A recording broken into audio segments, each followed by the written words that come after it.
Suara untuk Negeri, KPU rencananya akan menetapkan presiden terpilih pada Pilpres 2014 sore hari ini. Hasil rekapitulasi suara KPU sementara menunjukkan pasangan Jokowi JK keluar sebagai pemenang.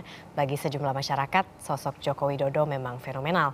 Namun sebelum muncul sebagai pemenang, banyak orang yang memberi beragam interpretasi terhadap kedua kandidat presiden termasuk yang ada di depan saya ini. Tapi sebelum kita masuk ke informasi itu, sekarang kita akan bergabung dengan Nima Delandra yang sudah ada di kediaman Megawati Soekarno Putri, yaitu di Kebagusan Dalam. Kita akan melihat kondisi terkini di sana. Landra, silakan laporan Anda. Udah siap. Oke. Udah siap. Ya, Pak. Landra, Saya akan tanya. Oke. silakan dengan laporannya. Ya, saat ini saya sudah bersama dengan Bapak Pramono Anung, salah satu politisi Partai PDIP. Pak Pramono, saya boleh tanya tentang sikap Prabowo yang menolak pemilu 2014 ini, bagaimana menurut Anda? Ya, yang pertama kebetulan saya mendengarkan secara langsung statement Pak Prabowo tentang hal itu. Dan Undang-Undang Pilpres kita sebenarnya sudah mengatur secara detail. Kalau memang ada perbedaan dispute di dalam pemilu, maka ujungnya adalah di Mahkamah Konstitusi. Kalau kemudian tidak ikut bertanggung jawab menarik diri, di dalam undang-undang juga diatur yang menarik diri, pasangan yang menarik diri atau partai yang menarik diri setelah ada ketetapan KPU, maka bisa dikenakan pidana, yaitu 24 bulan sekurang-kurangnya dan 60 bulan semaksimumnya, dan juga bisa dikenakan pidana 50 miliar. Maka dengan demikian menurut saya ini perlu ada penurunan ketegangan, mungkin ada informasi yang salah yang didapat oleh Pak Prabowo dari timnya sehingga beliau bersikap seperti itu. Perlu kejernihan karena bagaimanapun ini ujian bagi bangsa kita ketika demokrasi itu diuji. Sikap yang paling benar adalah ya kita tunggu sampai dengan final bagaimana KPU memutuskan. Kalau memang ada perbedaan, ada dispute, silakan ke MK dan keputusan final and binding itu di MK. Lalu untuk sementara apa yang Anda harapkan dari pihak penyelenggara seperti KPU dan Bawaslu? Ya, ini ujian bagi KPU, Bawaslu, DKPP, mereka harus tetap tegar, mereka harus tetap bisa memberi keyakinan kepada kita semua, kepada rakyat Indonesia bahwa pemilu ini tidak boleh ada gangguan dalam bentuk apapun. Karena kita sekarang menjadi negara demokrasi dan dalam hal ini pemerintah, presiden terutama sebagai kepala negara, kepala pemerintahan juga harus ikut bersama-sama dengan kita semua untuk mengamankan ini. Pak Pramono, terkait pidato kemenangan yang akan disampaikan oleh Jokowi JK, beredar kabar kalau setelah buka puasa bersama ini akan disampaikan langsung oleh Jokowi JK. Bagaimana menurut Anda? Ya, yang pertama Pak Jokowi hari ini tidak menyampaikan pidato. Kalau ada, beliau akan menyampaikan ucapan terima kasih kepada seluruh rakyat Indonesia, baik yang mendukung pasangan nomor 1 maupun pasangan nomor 2. Dengan telah ditetapkannya KPU ini per hari ini, maka kita semua harus bersatu kembali, yang berbeda harus bersatu, yang bersaudara sempat jauh, yang bersahabat, berteman, yang sempat delete di BBM-nya sekarang harus bersatu kembali. Baik, terima kasih Pak Pramono Anung.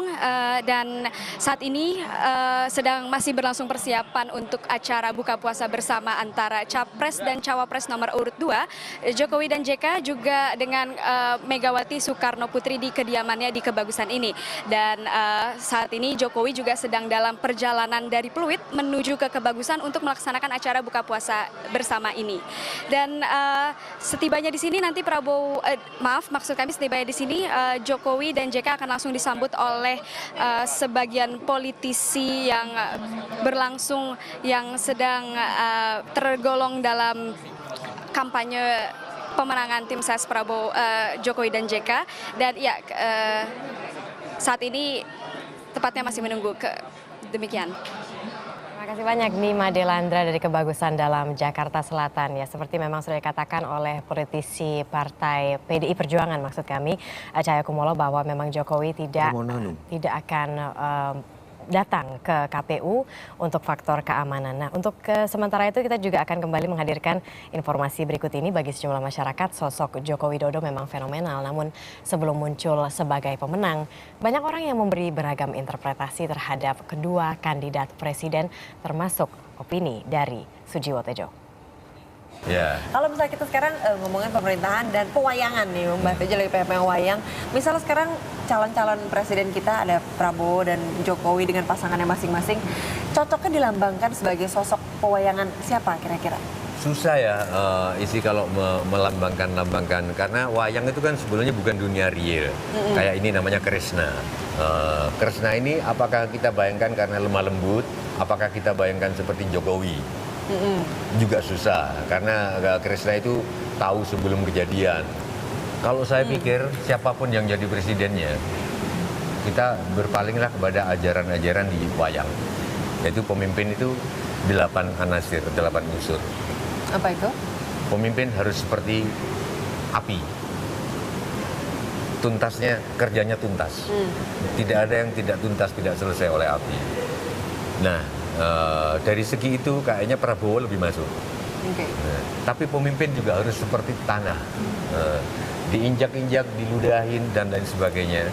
Tidak menimbulkan kebencian, tetapi justru menimbulkan tanaman. Mungkin kalau dari segi itu Jokowi. Pemimpin harus seperti angin yang ketiga, menjumpai siapapun di darat, di laut, di udara, di gunung. Jokowi sama Prabowo bisa masuk. Dan malah ada satu teman saya yang punya mata batin yang agak kuat, menantang, Jo, kamu pilih gunung yang kelihatannya mengerikan, tapi di balik gunungnya nggak mengerikan, atau mau pilih gunung yang kelihatannya nggak mengerikan, tapi di baliknya mengerikan. Oke. Ya. Sehingga saya, kalaupun saya datang ke tempat pemungutan suara, saya akan berusaha untuk tidak pakai pikiran lagi ketika nyontreng dan saya serahkan kepada sana, aku nyontreng siapa. Karena itu deh yang akan yang terbaik. Jadi kalau sampai detik ini belum ada pilihan ya? Belum ada pilihan. Itu pada saat itu belum ada pilihan, tapi akhirnya nyoblos juga kan. Akhirnya nyoblos. Yang anti mainstream katanya. Memang nyoblos, memang nyoblos. Memang nyoblosku, waktu itu saya bilang ke followers juga di Twitter, ini satu-satunya pemilu yang saya sudah tidak bisa membaca lagi. Karena banyak hal yang nggak masuk akal. Tapi tadi sudah bisa cukup membaca tuh kalau misalnya kita melihat dari 8 unsur pewayangan tadi. Iya, artinya gitu, dua-duanya menarik. Oh gitu. Kalau misalnya sekarang kan kalau menurut rekapitulasi terakhir begitu ya, Jokowi JK ini masih unggul begitu. Kalau misalnya dari 8 unsur itu, analisa Mbah Tejo, Jokowi JK itu seperti apa sih? Selain tadi yang sudah disebutkan ya, apa ada api gitu, terus ada tanah, atau terus kemudian? Sebetulnya ada satu hal ya, ketika teman pedalangan itu bilang di dunia pedalangan, kan Prabowo itu dikasih wayang sama Mas Mantep Sudarsono, itu senior di wayang, wayang Bima. Apa itu artinya? Ya artinya ketegasan, ketegaran, kerja yang tuntas. Tetapi banyak orang belum tahu loh kok Mas Mantep memihak Prabowo. Padahal seandainya Mas Jokowi waktu itu juga datang, Mas Mantep juga akan ngasih wayang namanya Puntadewa, Yudhistira. Jadi di mata para dalang, Jokowi ini kayak Yudhistira. Alon, lemah lembut, tetapi di balik Yudhistira itu kalau udah marah, Triwikrama itu jadi raksasa yang kayak gunung gedenya. Wow. Itu yang tadi saya bilang, kita mau melihat gunung yang kelihatannya nggak mengerikan, tapi di belakang itu bisa saja mengerikan, atau kita pilih gunung ya tanpa angker, tapi sebenarnya di balik itu lembut. Nah kalau misalnya di kondisi konteks Indonesia sekarang, sebetulnya gunung yang kelihatan mengerikan atau gunung yang kelihatan ramah tapi sebetulnya mengerikan gitu? Kalau Indonesia sekarang ya? Itu biar dicerna sendiri oleh pemirsa. Tetap netral ya, nggak mau kasih tahu. Oke, Anda ini kan sudah menjalani Aku hidup nggak suka dipanggil Anda, ya, apa kamu aja gitu. Anda itu hanya cocok untuk mantan yang putusnya nggak enak. Bener, nggak ada touch gitu loh. Iki kamu jadi acara modus iki apa? Gimana Mbah, kamu, aku lebih ada dari Anda. Iya. Anda itu di Mbah Tejo, ya, gitu kamu, aja wes. gitu. Ya, Mbah Tejo.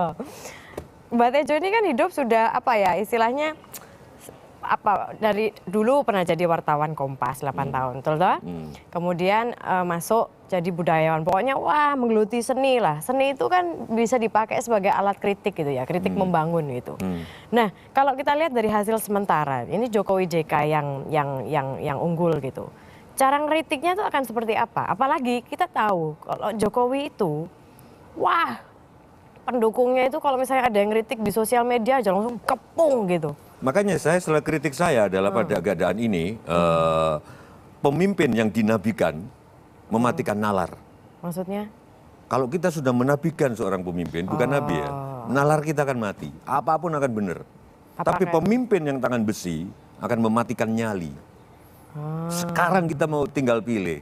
Kita mau mati nyali atau mati nalar. Karena hal yang saya takut dengan segala hormat. Kalau Pak Jokowi kepilih, dengan segala hormat, saya melukis Pak Jokowi juga, sebagaimana saya melukis Pak Prabowo. Yang saya takut, orang nggak bisa ngeritik lagi, karena seluruh media ngedukung Pak dulu Jokowi. zaman Susilo Bambang Yudhoyono juga dia kan darling banget waktu awal kan. Saya berharap seperti itu, mudah-mudahan kayak zamannya Pak SBY, waktu itu didukung oleh hampir semua media, ketika sudah jadi bisa dikritik. Nah, kalau itu yang terjadi, enak Anita, tapi kalau enggak, kita mau nulis di mana, mau nulis kritik di mana? Boleh, bisa lah pasti. Kan kita masyarakat harus mengawal toh, kalau misalnya sudah ada presiden yang baru gitu. Tapi kok kelihatan nggak semangat ya Anita ya? Oh, semangat kan kita semua bisa mengawal kalau ada presiden yang baru. Bu, semangat, ini kita mau punya presiden yang baru loh. Semangat banget. Jangan karena flu. Kita akan ngobrol lebih lanjut lagi ya Pak Tejo ya. Rekapitulasi suara saat ini masih berlangsung untuk wilayah DKI Jakarta, Maluku, dan Jawa Timur. Yang belum dihitung sejauh ini sih, kalau kita mendapatkan informasi dari Ardia Rahma yang memang memantau langsung dari KPU itu adalah Sumatera Utara, dan juga tentunya nanti akan dari luar negeri juga. Jadi kalau misalnya kita hitung-hitung, menurut informasi yang kami dapatkan dari Ardia Rahma tadi, di KPU yang terbaru adalah tinggal 2 daerah lagi yang masih berada dalam penghitungan begitu. Jadi untuk sementara perolehan suara Jokowi JK mencapai 52,49% dan Prabowo Hatta 47,51%. Kita akan saksikan video proses rekapitulasi suara berikut ini.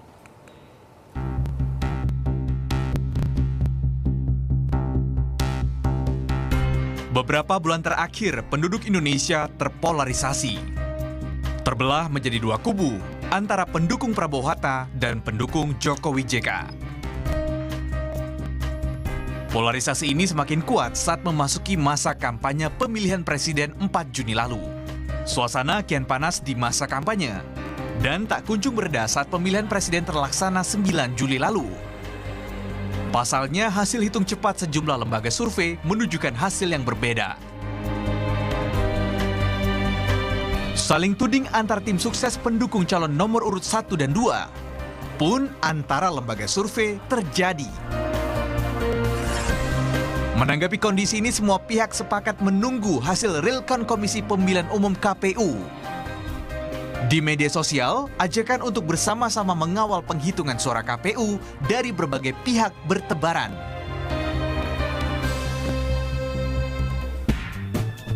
KPU menetapkan daftar pemilih tetap atau DPT Pilpres 2014 sebanyak 190.307.000 lebih orang. Melalui penghitungan berjenjang, KPU melakukan rekapitulasi suara manual secara non-stop. Melalui situs resmi KPU, penduduk Indonesia bisa mengikuti dan memantau proses rekapitulasi suara.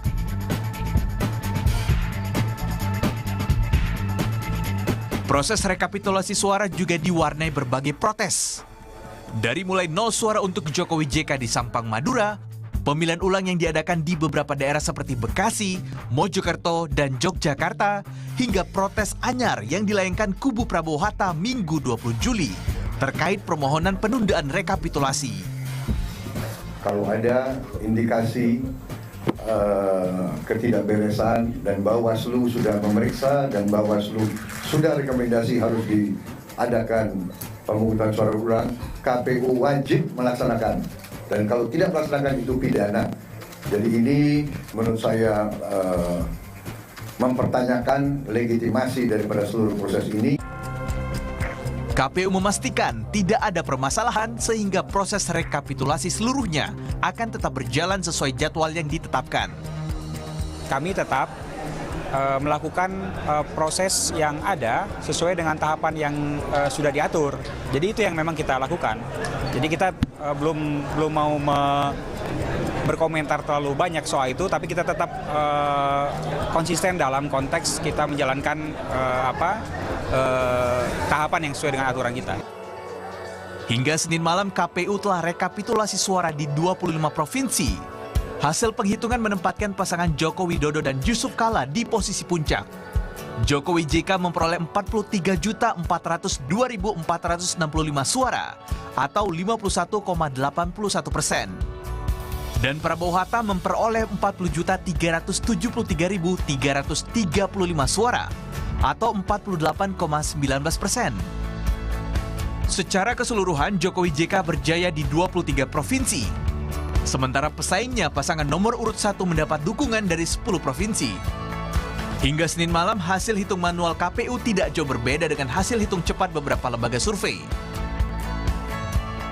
Di antaranya quick count yang diadakan Saiful Mujani Research and Consulting yang menempatkan pasangan Jokowi JK pada posisi teratas. Pasangan nomor urut 2 ini mengantongi suara 52,98%. Unggul dari pasangan Prabowo Subianto dan Hatta Rajasa yang memperoleh suara 47,02%. Selasa 22 Juli, jadwal KPU menyelesaikan rekapitulasi suara nasional dan akan langsung menetapkan pemenang pemilihan presiden 2014. Dengan penetapan ini, perseteruan yang membelah rakyat Indonesia selama beberapa bulan terakhir harusnya segera berakhir. Perbedaan itu harusnya lenyap dan Indonesia kembali satu.